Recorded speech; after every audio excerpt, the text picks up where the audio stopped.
My family mocked me as a failure, until my secret real estate empire destroyed their legacy. Growing up, I was the black sheep of my family. My parents had 3 kids, my older brother, my older sister, and me. From the time I was a teenager, they made it clear I was the least likely to succeed. My brother was the golden child, always top of his class, destined for big things. He went to law school and became an attorney. My sister wasn't far behind. She studied business, graduated with honors, and married a guy who owned a chain of car dealerships. Then there was me.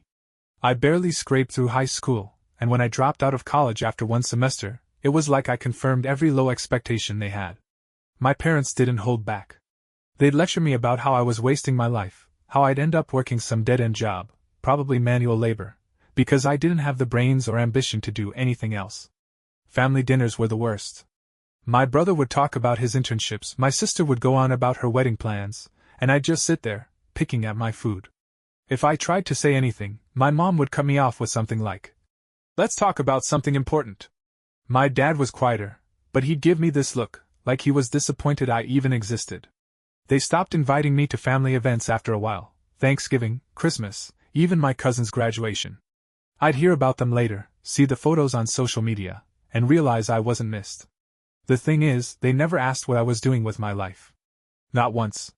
They assumed I was bumming around, maybe working odd jobs, living in some rundown apartment. I didn't bother correcting them. What was the point? They'd made up their minds. But I wasn't just sitting around. I was building something, piece by piece, and I kept it all to myself. That's where this story starts. After dropping out of college, I didn't have much to my name. I moved out of my parents' house and got a job as a maintenance worker for a property management company. It wasn't glamorous, fixing leaky pipes, patching drywall, unclogging drains, but it paid the bills. I lived in a cheap studio apartment, drove a beat-up sedan, and saved every penny I could. My family didn't know any of this. They didn't care enough to ask, and I didn't volunteer the information. I was done trying to impress them. One day, I overheard a coworker talking about sheriff's auctions, where foreclosed properties get sold off for dirt cheap. I started researching. Most of the houses were in rough shape, but the prices were low enough to catch my attention. I didn't have much savings, but I figured I could scrape together enough for a deposit. After months of checking listings and attending auctions, I found an abandoned house on the edge of town. It was small, falling apart, and nobody else bid on it. I bought it for $12,000, using every cent I'd saved and a small loan I barely qualified for. The house was a wreck, broken windows, moldy floors, no working plumbing. I spent nights and weekends fixing it up myself. I'd never done anything like it before, but I watched videos online, read manuals, and learned as I went. It took 8 months to make it livable. When it was done, I rented it out to a young couple for $600 a month.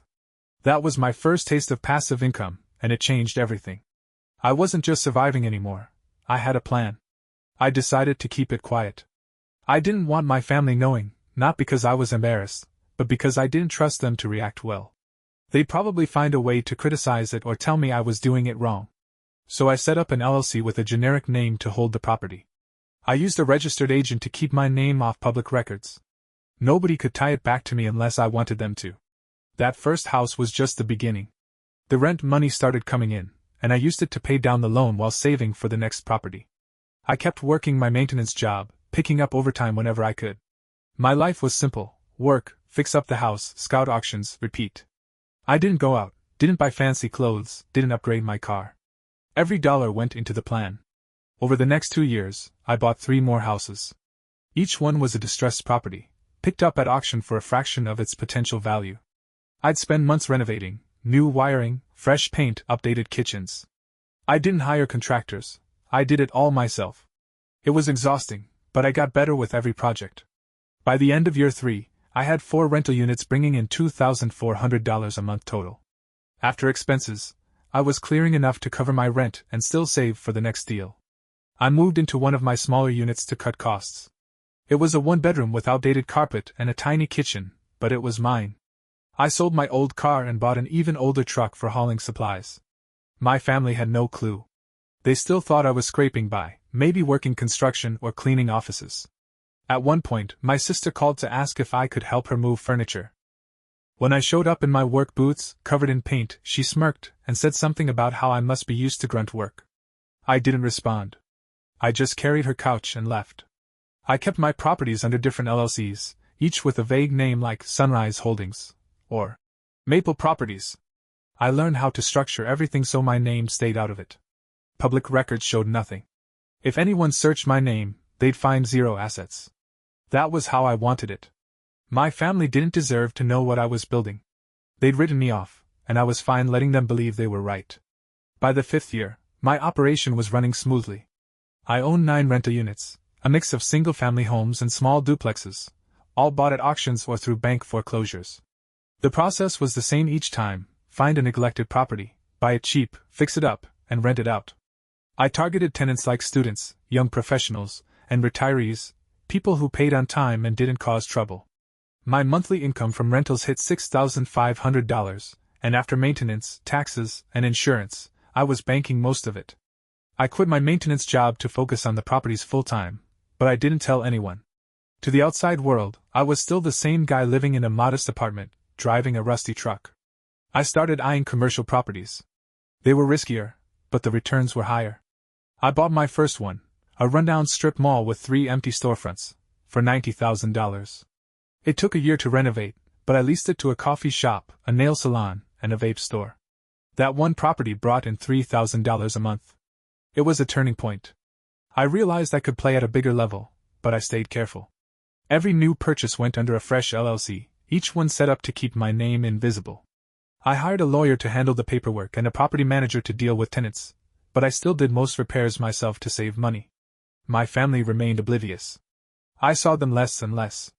My brother was busy with his law practice, though I heard it wasn't going as well as he let on.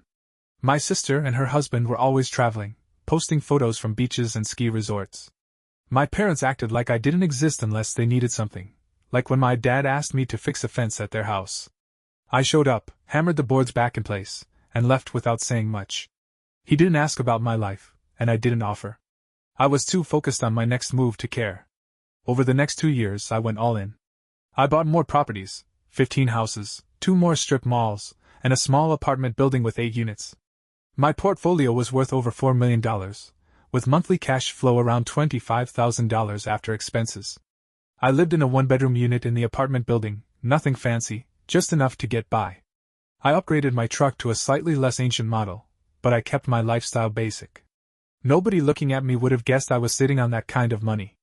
That was the point. I got better at the game.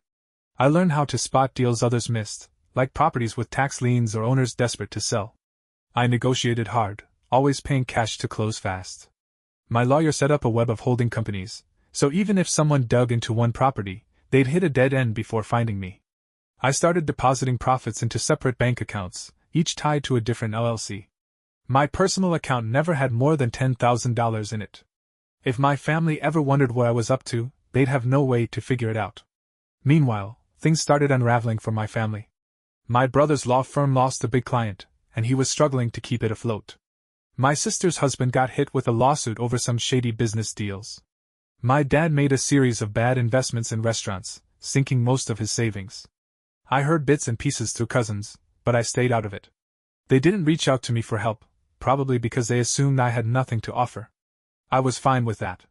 I was too busy buying a foreclosed office building for $150,000, which I turned into leased spaces for startups.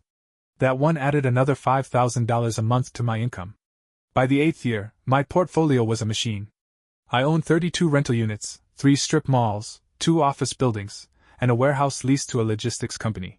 Monthly cash flow was over $40,000 after expenses, and my net worth was pushing $7 million. I still lived in the same 1-bedroom unit, drove the same truck, and wore clothes from discount stores. Nobody in my orbit suspected a thing. My property manager handled tenant issues, my lawyer kept the LLCs airtight, and I focused on finding new deals. I'd walk into auctions in a flannel shirt and work boots, blending in with contractors, while bidding on properties worth hundreds of thousands. My family, on the other hand, was crumbling. My brother's law firm went under. He'd taken out loans to keep it afloat, but the debts piled up, and he lost his house to foreclosure. My sister's husband settled the lawsuit against him, but it drained their savings. They sold their vacation home and downsized to a smaller place. My dad's restaurant investments tanked completely, leaving him with nothing but a small commercial building he'd owned for decades. My mom was stressed, trying to hold the family together, but they were all too busy pointing fingers to notice me. I heard about their troubles through a family friend who assumed I was in the same boat. He mentioned how my parents were rewriting their estate plan to protect what little they had left. I wasn't surprised when I got a call from my mom, the first in years, asking me to sign some papers. It was an inheritance agreement, splitting everything between my brother and sister. I wasn't included. The lawyer explained it was because they assumed I couldn't manage assets properly. I signed without a word. They didn't know I didn't need their money, or that I was already moving on their last asset. My dad's commercial building was the only thing he had left. It was a 2-story property downtown, worth about $400,000, with a couple of struggling tenants. He'd taken out a second mortgage on it years ago to fund his restaurant deals, and he'd fallen behind on payments. The bank was circling, ready to foreclose. I'd been tracking the loan through public records for months, waiting for my chance. When the mortgage went delinquent, I acted.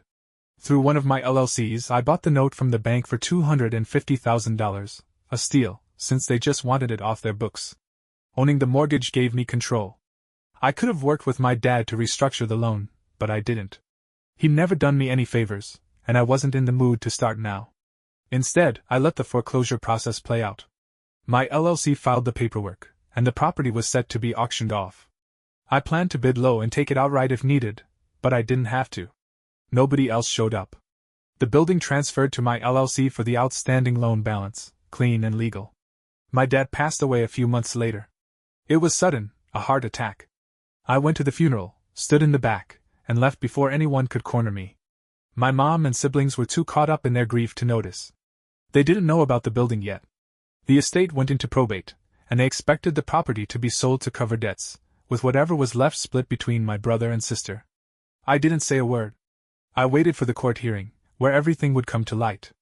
My lawyer was ready, and so was I.